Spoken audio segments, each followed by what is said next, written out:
Hello नमस्कार साथियों, स्वागत और अभिनंदन आप सभी का आपके इस डिजिटल लर्निंग प्लेटफॉर्म पर। और अपन जैसे रोजाना राजस्थान करंट अफेयर्स की जनवरी से लेकर के जून तक के महत्वपूर्ण प्रश्नों का अपन टेस्ट लगाते हैं।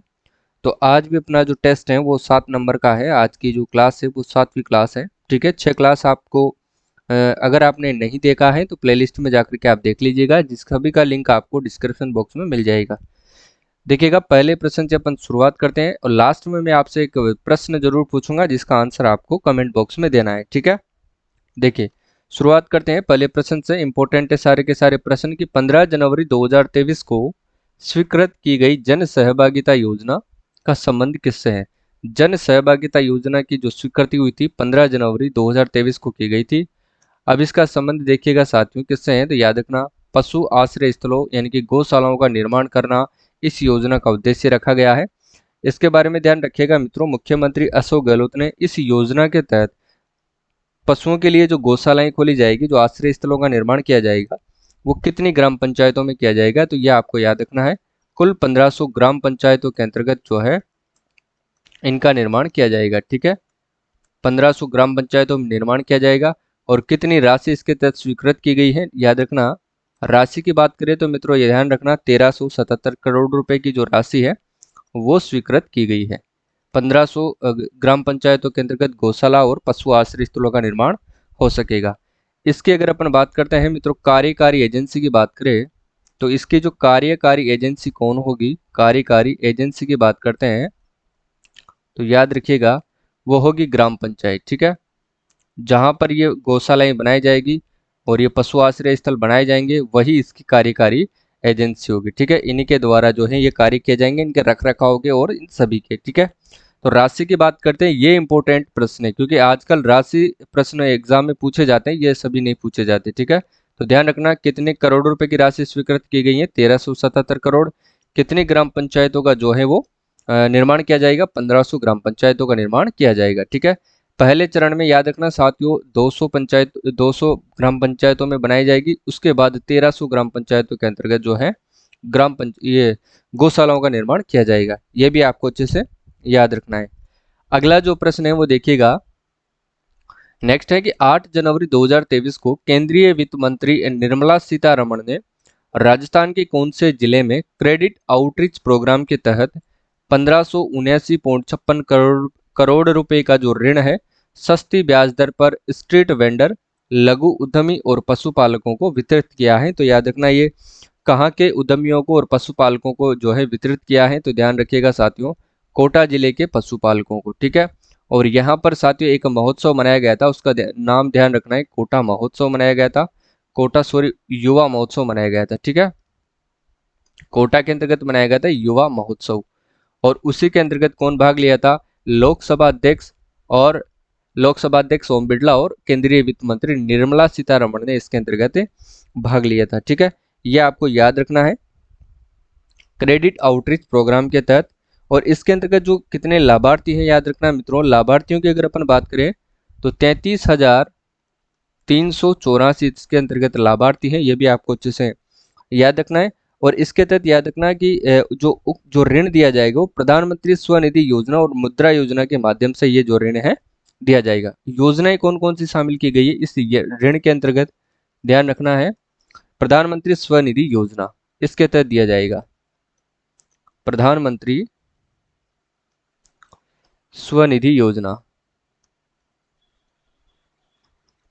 एक तो यह है, और दूसरी है मित्रों मुद्रा योजना। मुद्रा योजना के तहत दिया जाएगा। ये दोनों योजनाएं आपको अच्छे से याद रखनी है। ठीक है, कौन सा ऋण दिया जाएगा, क्रेडिट आउटरीच प्रोग्राम के तहत ये ऋण दिया जाएगा। और कितने रुपए का दिया जाएगा, 1579.56 करोड़ रुपए का जो ऋण है वो दिया जाएगा। और किन किन को दिया जाएगा, तो याद रखना साथियों स्ट्रीट वेंडर, लघु उद्यमी और पशुपालकों को, इन तीनों को दिया जाएगा। ठीक है, इंपॉर्टेंट है, आपको अच्छे से याद रखना है। नेक्स्ट क्वेश्चन की बात करते हैं। देखिएगा 4 से 10 जनवरी 2023 को पाली के रोहट में हुई 18वीं राष्ट्रीय Bharat scout guide and jamboree का जो उद्घाटन किसने किया है, तो याद रखना राष्ट्रपति द्रौपदी मुर्मू के द्वारा इसका उद्घाटन किया गया है। और इसका समापन समारोह की बात करें तो इसके अंतर्गत जो मुख्य अतिथि थे वो थे साथियों केंद्रीय खेल मंत्री अनुराग ठाकुर इसके मुख्य अतिथि थे। ये समापन समारोह में थे, समापन समारोह के अंतर्गत। ठीक है, इसके अंतर्गत याद रखिएगा मित्रों, वायुसेना के द्वारा, भारत की जो वायुसेना है उसके द्वारा एक अभ्यास किया गया था, एक उसका नाम था किरण, सूर्य किरण जो अभ्यास है इसके तहत किया गया था। ठीक है ना, उस अभ्यास को क्या नाम दिया गया है, सूर्य किरण। जो प्रदर्शनी है वो भारतीय वायुसेना के द्वारा की गई थी, सूर्य किरण जिसको नाम दिया गया है। ये भी आपको अच्छे से याद रखना है। ठीक है, चलिए, और इसका आयोजन कहाँ पर होता है तो याद रखना साथियों, रोहट पाली के रोहट ग्राम यानी कि निम्बली ग्राम, निम्बली ग्राम के अंतर्गत जो है साथियों इसका आयोजन होता है। यह भी आपको अच्छे से याद रखना है। ठीक है, सुंदर से इसके जो आर्किटेक्ट है साथियों याद रखिएगा, इसके जो आर्किटेक्ट हैं, इसका जो नक्शा कौन तैयार करते हैं, नक्शा अगर तैयार करने वाले की अगर अपन बात करें तो वो कौन थे, सुंदर सिंह राठौड़। कौन थे वो, सुंदर सिंह थे। इन्होंने इसका नक्शा तैयार किया है, जो पाली जिले के निवासी थे। ये भी आपको याद रखना है। और इसका प्रेमो गीत क्या रखा गया है मित्रों, प्रेमो गीत की अगर अपन बात करें तो ध्यान रखिएगा, पाली धरा पर लाग्यो मेड़ो। ठीक है, क्या रखा गया है, पाली धरा पर लाग्यो मेड़ो, ये इसका जो है प्रेमो गीत रखा गया है। ये भी आपको याद रखना है। इसकी अगर अपन थीम की बात करते हैं तो इसकी जो थीम है वो क्या रखी गई है, थीम भी इंपॉर्टेंट है साथियों, याद रखिएगा। थीम की अगर अपन बात करते हैं तो इसकी जो थीम है वो क्या रखी गई है, तो वो है शांति के साथ प्रगति, इसकी थीम रखी गई है। ठीक है, शांति के साथ प्रगति, ये इसकी जो है थीम रखी गई है। ठीक है, ये आपको विशेष तौर से याद रखना है। देखिएगा, अगला जो प्रश्न है वो अपन देखते हैं। नेक्स्ट क्वेश्चन है, देखिएगा, मुख्यमंत्री अशोक गहलोत द्वारा जनवरी 2023 में मंजूरी दी गई खेमराज समिति का संबंध किससे है। खेमराज समिति की अगर अपन बात करें, इसका संबंध किससे है। खेमराज समिति की बात करते हैं मित्रों तो याद रखिएगा, इसका संबंध है कर्मचारियों की पदोन्नति संबंधी जो प्रकरण होते हैं उनसे संबंधित है खेमराज समिति का संबंध। और ये समिति काफी ज्यादा इंपॉर्टेंट है और एग्जाम की दृष्टि से इंपॉर्टेंट है। याद रखिएगा, खेमराज समिति, आगे का जो एग्जाम होगा वहां पर इस समिति को जरूर पूछा जाएगा, तो आपको अच्छे से याद रखना है। खेमराज समिति का संबंध है कर्मचारियों की पदोन्नति संबंधी प्रकरणों से ये संबंधित है। ठीक है, और इसके गठन को मंजूरी दी गई थी, किसकी अध्यक्षता में दी गई थी, याद रखना, सेवानिवृत्त आईएएस अधिकारी है। देखिए, सेवानिवृत्त आईएएस अधिकारी कौन है, हेमराज चौधरी की अध्यक्षता में इसका जो है गठन किया गया था। हेमराज चौधरी, ये प्रश्न भी आपसे पूछा जा सकता है कि खेमराज समिति का जो गठन है वो किन की अध्यक्षता में किया गया था। हेमराज चौधरी जो एक सेवानिवृत्त आईएएस अधिकारी हैं। ठीक है, ये चीजें आपको अच्छे से याद रखनी है। नेक्स्ट क्वेश्चन की बात करते हैं कि 22 जनवरी 2023 को शुरू किया गया आशाई द फिलिंग स्टेशन अभियान संबंधित है। 3 स्टार लगा लो साथियों, छपने वाला प्रश्न है। आशाई द फिलिंग स्टेशन जो अभियान है ये किससे संबंधित है, याद रखना, कारागार विभाग के बंदियों को रोजगार से जोड़ना, इस जो है स्टेशन, इस अभियान का क्या रखा गया है, संबंध रखा गया है। ठीक है, मोटिव है इसका, आशाई द फिलिंग स्टेशन जो अभियान है इसका जो उद्देश्य क्या है कि कारागार विभाग के जो भी बंदी है उनको रोजगार से जोड़ना, इसका मुख्य उद्देश्य रखा गया है। ठीक है, ये आपको लिए इंपॉर्टेंट प्रश्न बन जाता है, ये आपको याद रखना है। ठीक है, देखिएगा, इस अभियान के तहत जो पेट्रोल पंप का संचालन है वो कारागार के बंदियों के द्वारा किया जाएगा। जो भी पेट्रोल पंप का संचालन है, देखिएगा, पेट्रोल पंप का जो संचालन है वो किनके द्वारा किया जाएगा, तो याद रखना मित्रों, कारागार बंदियों के द्वारा किया जाएगा। ठीक है, यह आपको अच्छे से याद रखना है, कारागार बंदियों के द्वारा जो है इनका संचालन किया जाएगा। यह भी आपको याद रखना है, क्योंकि पेट्रोल पंप कारागार विभाग और इंडियन ऑयल जो कॉरपोरेशन लिमिटेड के सहयोग से केंद्रीय कारागार परिसर के अंतर्गत आशाएं संस्था द्वारा संचालित होगा। और इस क्रम के अंतर्गत क्या होगा कि कारागार परिसर यानी कि जो अलवर में जो पेट्रोल पंप है साथियों, आशाई द फिलिंग स्टेशन का जो शिलान्यास किसने किया है, पूर्व केंद्रीय मंत्री भंवर जितेंद्र सिंह और कारागार विभाग मंत्री टीकाराम जूली ने 22 जनवरी 2023 को इसका उद्घाटन किया है, यह आपको याद रखना है। नेक्स्ट देखिएगा, 1 फरवरी 2023 को आदिवासियों का कुंभ यानी कि बेणेश्वर मेले का उद्घाटन किसने किया है? बेणेश्वर मेले के उद्घाटन की अगर अपन बात करें तो मित्रों, इसका जो उद्घाटन है वो किसके द्वारा किया गया है, ये भी आपको अच्छे से याद रखना है।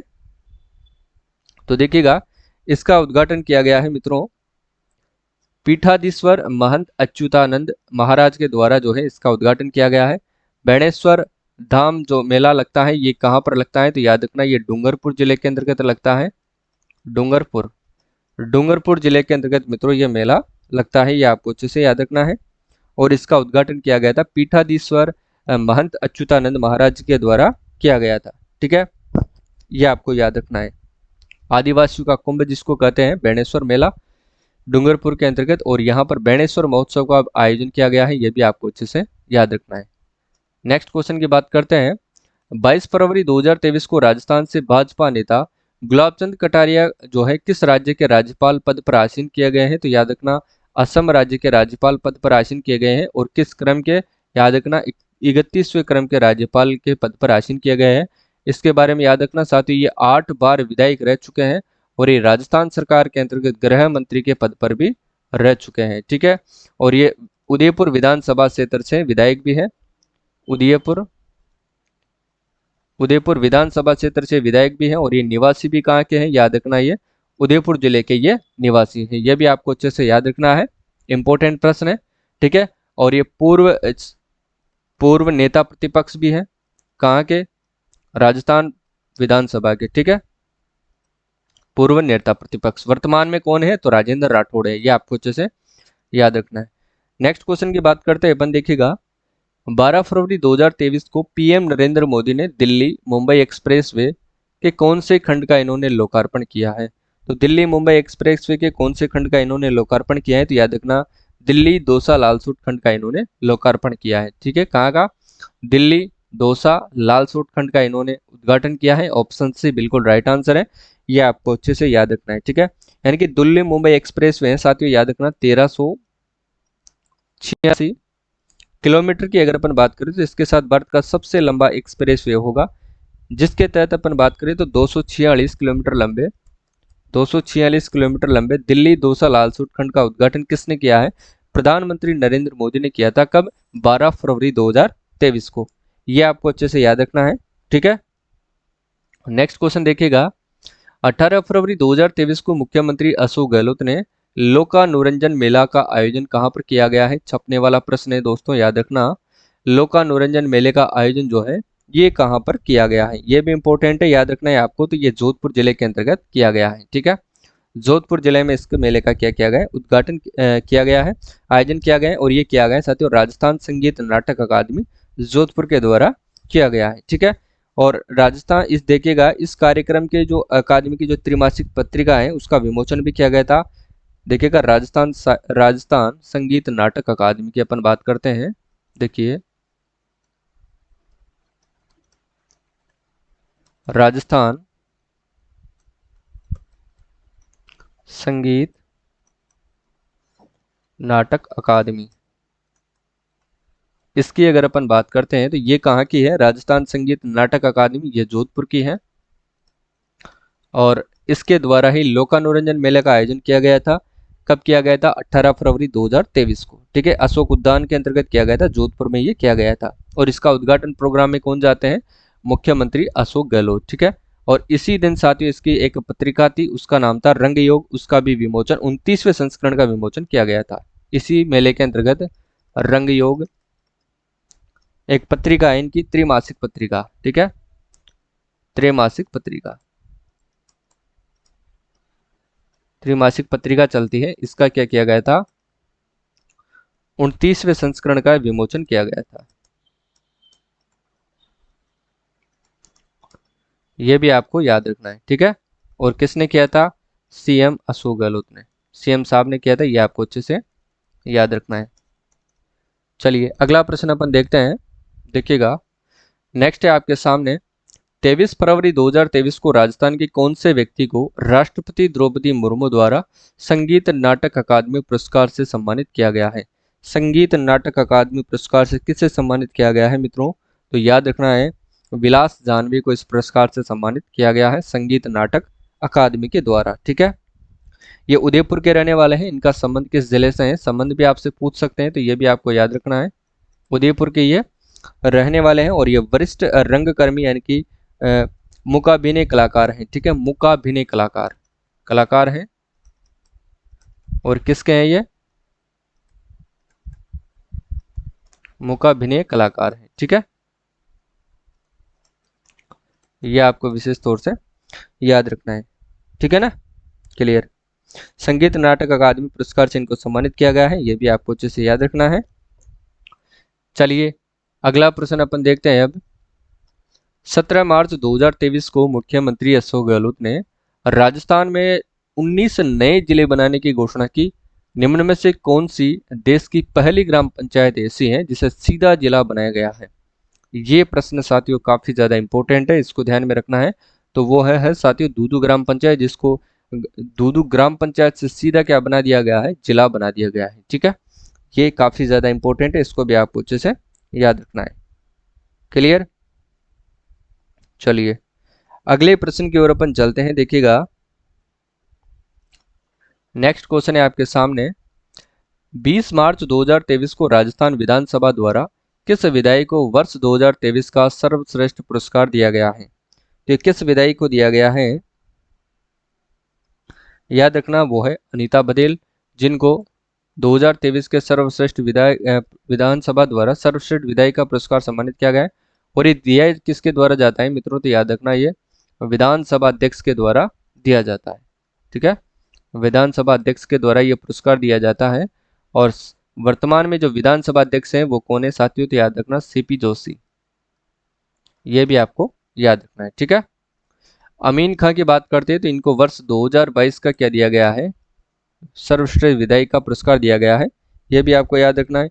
और अपन बात करते हैं साथियों अनीता बघेल की, तो ये विधायक कहाँ से हैं, तो याद रखना अजमेर दक्षिण से ये विधायक हैं, अजमेर दक्षिण से ये विधायक है मित्रों। और ये किस पार्टी के विधायक हैं, ये भी आपसे पूछा जा सकता है, तो याद रखना साथियों ये भारतीय जनता पार्टी की विधायक है। ठीक है, भाजपा की ये विधायक है बीजेपी से। और अमीन खां की बात करते हैं तो साथियों ये कांग्रेस के विधायक है। ठीक है, और ये बाड़मेर के शिव विधानसभा क्षेत्र से विधायक है, बाड़मेर शिव विधानसभा क्षेत्र से ये क्या है, विधायक है, आपको अच्छे से याद रखना है। नेक्स्ट क्वेश्चन देखिएगा। चौपगांव जयपुर में बनाए जा रहे तीसरे बड़े क्रिकेट स्टेडियम का जो नामांकन है 30 मार्च 2023 को किया गया, जो अब किस नाम से जाना जाएगा, तो याद रखना अनिल अग्रवाल अंतर्राष्ट्रीय क्रिकेट स्टेडियम के नाम से यह जाना जाएगा। बन कहाँ पर रहा है, चौपगांव जयपुर में। ठीक है, यह आपको अच्छे से याद रखना है, चौपगांव जयपुर में ये जो है वो बन रहा है। अब इसमें कितने दर्शक एक साथ बैठ सकते हैं, तो याद रखना 75,000 जो दर्शक है साथियों इसके अंतर्गत एक साथ बैठ सकते हैं, ये भी आपको अच्छे से याद रखना है। ठीक है, चलिए अगला प्रश्न अपन देखते हैं। 18 मार्च से 1 अप्रैल 2023 तक आयोजित होने वाले बाड़मेर के प्रसिद्ध मलिनाथ पशु मेले में कौन सी प्रतियोगिता मुख्य रूप से आयोजित होती है, तो याद रखना दुधारू गाय प्रतियोगिता यहाँ पर मुख्य रूप से आयोजित होती है।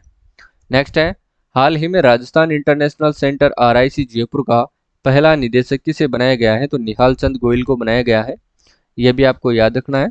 ठीक है, प्रताप कृष्ण लोहरा आपके लोकायुक्त है। संजय कुमार श्रोत्रिय की बात करें तो याद रखना ये RPSC के चेयरमैन है। ठीक है, अगला है, राजस्थानी भाषा को संविधान की 8वीं अनुसूची में शामिल करने के लिए राजस्थान में कौन सा अभियान जो है मार्च 2023 में चलाया गया है, तो याद रखना हेला माइड्रो अभियान जो है चलाया गया है। और इसके तहत जो है साथियों कौन सी जो है समिति का गठन किया गया था, तो याद रखना सीताराम महापात्रा समिति का गठन किया गया है। कौन सी समिति, सीताराम महापात्रा, सीताराम महापात्रा समिति का जो है गठन किया गया है, यह भी याद रखना है, इंपॉर्टेंट प्रश्न है, याद रखिएगा। नेक्स्ट है, मार्च 2023 में शुरू की गई डॉक्टर सविताबेन अम्बेडकर योजना का संबंध किससे है, यह संबंध साथियों अंतरजातीय विवाह करने से इस योजना का संबंध है, यह भी आपको याद रखना है। 2023 की जो बजट घोषणा हुई थी इसमें मुख्यमंत्री अशोक गहलोत ने सविता बहन योजना के तहत जो भी व्यक्ति या फिर युवती अंतर्जातीय विवाह जो करते हैं उनको जो पुरस्कार जो राशि दी जा प्रोत्साहन जो राशि दी जाती थी साथियों, वो कितने रुपए दी जाती थी? पहले 5 लाख रुपए दी जाती थी। अब उसे बढ़ा करके अशोक गहलोत ने कितनी कर दी है? 10 लाख रुपए कर दी गई है। ठीक है, ये आपको विशेष तौर से याद रखना है, कितनी कर दी है? 10 लाख रुपए। नेक्स्ट देखते हैं, 24 अप्रैल से 30 जून 2023 अवधि में आयोजित होने वाले महंगाई राहत कैंप में निम्न में से कौन सी योजनाएं शामिल नहीं की गई है? पहले तो ध्यान रखिएगा साथियों, इसमें 10 योजनाओं को शामिल किया गया है। वो कौन कौन सी योजनाएं, वो भी अपन देखने वाले हैं। देखिएगा, मुख्यमंत्री गैस सिलेंडर योजना को शामिल किया गया है, मुख्यमंत्री कामधेनु योजना को शामिल किया गया है, अन्नपूर्णा फूड पैकेट योजना को शामिल किया गया है, जबकि मुख्यमंत्री पालनहार योजना को इसमें शामिल नहीं किया गया है। ऑप्शन डी बिल्कुल राइट आंसर है। अब उन योजनाओं के बारे में जानते हैं जो इसके अंतर्गत शामिल की गई हैं। देखिएगा, वो कौन कौन सी योजनाएं, देखिए कौन सी कितनी योजनाएं थी साथियों? वो 10 योजनाएं थी जिसकी अपन बात करेंगे। देखिएगा,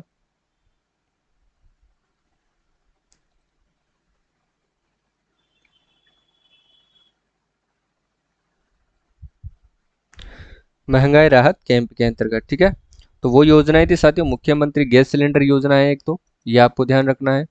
मुख्यमंत्री गैस सिलेंडर योजना, निःशुल्क बिजली योजना जो घरेलू उपभोक्ताओं के लिए है, निःशुल्क बिजली योजना जो कृषि उपभोक्ताओं के लिए है, अन्नपूर्णा फूड पैकेट यहाँ पर लिखी हुई है, मुख्यमंत्री कामधेनु योजना भी यहाँ पर लिखी हुई है। ठीक है, और महात्मा गांधी नरेगा ग्रामीण रोजगार गारंटी योजना, इसके तहत 25 दिन का जो रोजगार है आपको अतिरिक्त दिया गया है।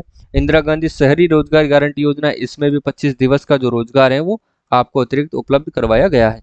सामाजिक सुरक्षा पेंशन योजना पहले 750 रुपये दी जाती थी, अब 1000 रुपये कर दी गई है, यह भी आपको ध्यान में रखना है। सामाजिक सुरक्षा पेंशन योजना, मुख्यमंत्री कामधेनु योजना जो भी लंपी रोग से ग्रसित थी उन गायों के उन मालिकों को 40 लाख रुपए का जो है 40,000 रुपये का जो है वो मुआवजा दिया गया है, यानी कि उसको बीमा उपलब्ध करवाया गया है। चिरंजीवी स्वास्थ्य बीमा योजना भी इसके अंतर्गत शामिल है, जिसका जो बीमा कवर है साथियों 10 लाख से बढ़ा करके 25 लाख रुपए तक इसका कवर कर दिया गया है। ठीक है, और चिरंजीवी स्वास्थ्य बीमा योजना, चिरंजीवी मुख्यमंत्री दुर्घटना बीमा योजना के तहत भी अब 10 लाख रुपए का जो है बीमा इसके अंतर्गत कवर किया जाएगा, ये भी आपको याद रखना है। ठीक है, क्लियर है। और मुख्यमंत्री गैस सिलेंडर योजना के तहत साथियों सभी को 500 रुपए में जो है वो गैस उपलब्ध करवाया जाएगा, जो जो उज्ज्वला योजना के तहत गैस सिलेंडर ले रखे हैं। उज्ज्वला योजना और बीपीएल योजना के तहत जिनको गैस सिलेंडर मिला है उनको, ये भी आपको याद रखना है। निःशुल्क बिजली के तहत साथियों 100 यूनिट आपको बिजली फ्री दिए जाएंगे, ये भी आपको याद रखना है।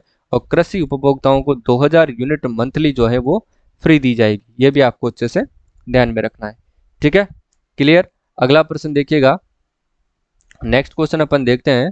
ये वो 10 योजनाएं देखिएगा, मुख्यमंत्री गैस सिलेंडर योजना, निःशुल्क बिजली योजना घरेलू उपभोक्ताओं के लिए है, और निःशुल्क बिजली योजना कृषि उपभोक्ताओं के लिए है, अन्नपूर्णा फूड पैकेट योजना, महात्मा गांधी नरेगा ग्रामीण गारंटी योजना, इंदिरा गांधी शहरी रोजगार गारंटी योजना, सामाजिक सुरक्षा पेंशन योजना, मुख्यमंत्री कामधेनु योजना और चिरंजीवी स्वास्थ्य बीमा योजना और मुख्यमंत्री चिरंजीवी दुर्घटना बीमा योजना। ठीक है, क्लियर है। ये योजनाएं आपको अच्छे से याद रखनी है। नेक्स्ट क्वेश्चन देखिएगा, अब राजस्थान के किस स्थान पर पहली बार लिथियम भंडार पाए गए हैं? लिथियम भंडार की अगर अपन बात करें तो सबसे पहले कहाँ पर पाए गए हैं? देखिएगा, तो ये डेगाना नागौर के अंतर्गत पाए गए हैं। और लिथियम को अपन किस नाम से जानते हैं मित्रों? याद रखना, इनको अपन जानते हैं व्हाइट गोल्ड के नाम से जाना जाता है। ठीक है, व्हाइट गोल्ड के नाम से जाना जाता है। और इसका जो बैटरी उद्योग के अंतर्गत साथियों इसका जो है मेन काम किया जाता है। ठीक है, जो अपने मोबाइल की बैटरी आती है वो लिथियम से बनी हुई आती है, ये भी आपको अच्छे से याद रखना है। और ध्यान रखना साथियों, 80% जो लिथियम की पूर्ति है वो कौन करता है? वो भारत करता है, ये भी आपको अच्छे से याद रखना है। ठीक है, क्लियर है।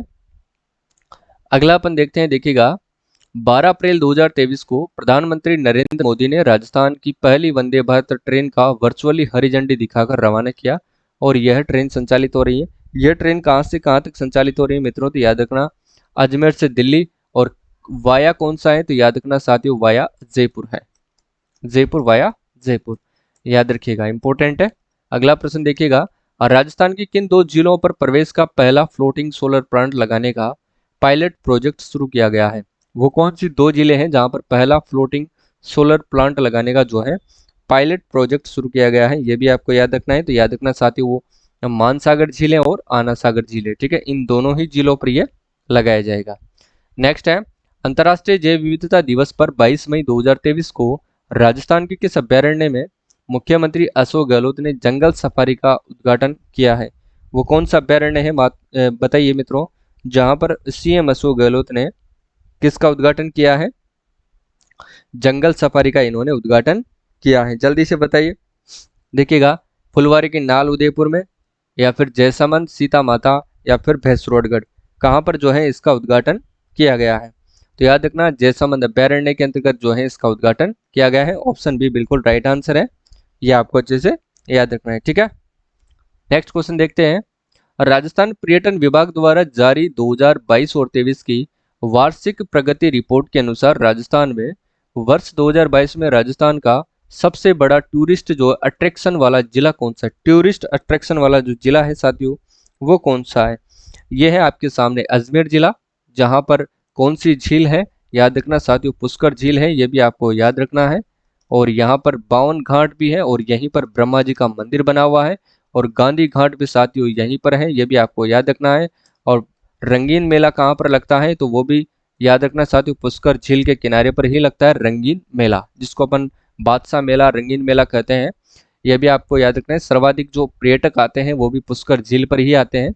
इसे सबसे प्रदूषित झील भी कहा जाता है। सबसे प्रदूषित झील कौन सी है? तो वो भी है, सबसे प्रदूषित झील पुष्कर झील है। और हिंदू धर्म के अंतर्गत जो सबसे पवित्र झील कौन सी मानी जाती है? तो ये भी याद रखना है, वो है पुष्कर झील, ठीक है, इंपॉर्टेंट है, याद रखिएगा।